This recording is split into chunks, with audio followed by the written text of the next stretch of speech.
Here we are outside of the Saravan stronghold, and we are now going to make our way to the Pillars of Nosgoth to see how that's all turning out then.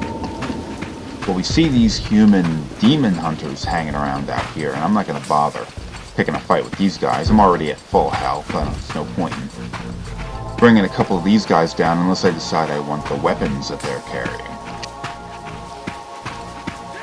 But yeah, everything in this place is gone to hell. Now, you can guess that maybe this has something to do with the Pillars of Nosgoth collapsing, but I'm not buying that just yet. In fact, our encounter with Mobius, or the ghost of Mobius, seems to come to... Well, Mobius, this is your fault for not killing Cain. Raziel's like, well, what difference would killing the older Cain be when it was the younger Cain who refused to sacrifice himself for the sake of the pillars that has actually destroyed them? And Mobius ran off. Demon! Mobius ran off before we really had a chance to find out about that.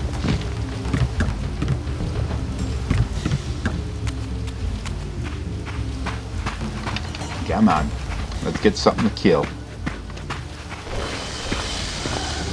Here we go.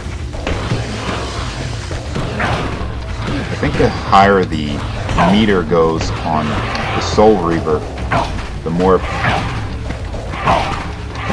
What is happening here? There we go.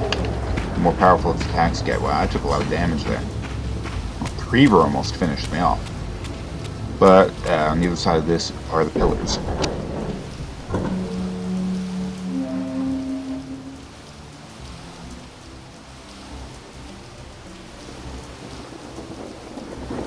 These were the pillars so familiar to my blighted eyes. But now that I had begun to learn their true significance, I regarded the pillars' destruction with a new, enlightened sense of horror. And I questioned now whether Cain's simple refusal, his mere ambition, could truly have caused such devastation. I felt that some darker influence was at work here. As I approached, I discerned the spirit of Ariel, bound here now for more than a century. Forever am I bound, hope abandoned, my spirit tethered to this place. What destroyed the circle could not touch me, for I was newly dead and beyond harm's reach. I alone was spared the descent into madness, and Cain alone was spared the pain of death. When Nepraptor's poison seized Cain even in the safety of the womb, much more than just his destiny was lost. All of Nosgoth had lost balance. Consider us now, both of us less than we once were. I, pure but insubstantial, and Cain, terribly real, but corrupted. Your imprisonment here has deranged you, spirit. You fixate on Cain because you believe he is the tether that binds you here. We both know he is not the author of your agony. The pillars were subverted by dark forces, invited by the Guardians themselves. The more I learn of your circle, the more I see a tangle of nested manipulations. Cain handed them their victory. They sought to topple the pillars, and he was their willing instrument. Or was he their unwilling pawn? Would it blunt your wrath to know that Cain's dilemma was calculated to bring the pillars down, regardless of the choice he made, and that the devastation would have been even greater had he chosen the path you would prescribe for him? You are a subtle, deceitful creature. But your clever arguments do not absolve Cain. He must die for the pillars to be restored. There is no other way. Then consider this more ominous possibility. What if Cain's death does not restore the pillars? Consider that it may simply be too late, that this world may be beyond redemption, and that you may be bound here eternally.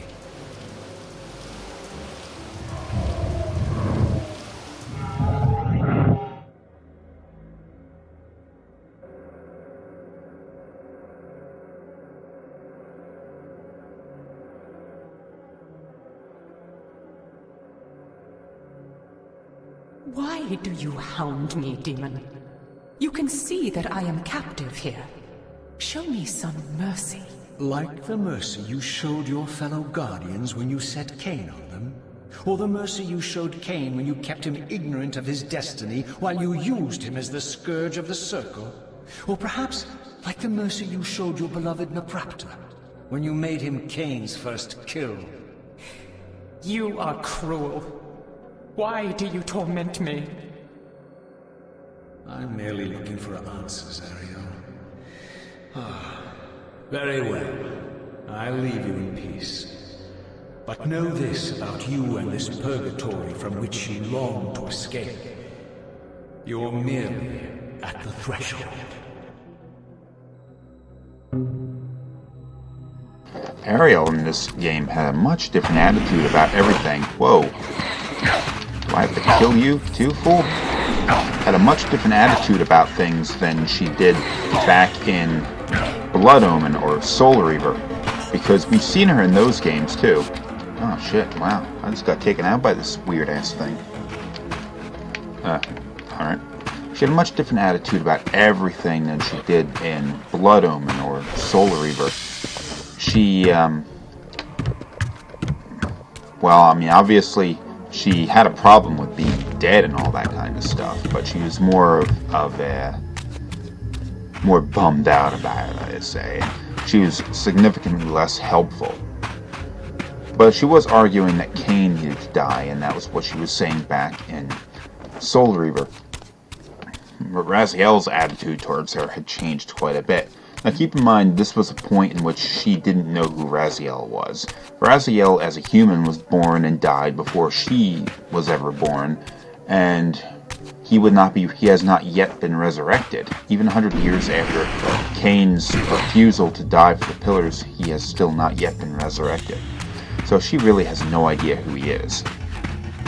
But still, he's not particularly sympathetic to the situation she finds herself in. In fact, sort of blames her for being one of the people who's trying to manipulate Cain.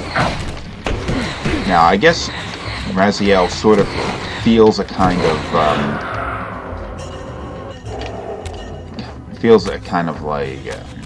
parallel between the situation Cain is in and the situation he is in. Cain is a person who has been manipulated by everybody he's pretty much run into at this point. I mean, you could say that the pillars tried to even manipulate him by turning him into one of the pillar guardians. Mobius manipulated him into killing William the Just. Mortanius manipulated him into being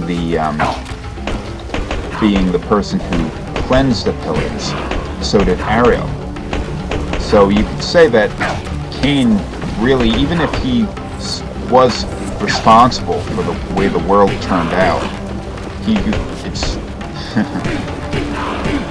he did everything he did because somebody else along the line had sort of made him do it to a certain degree.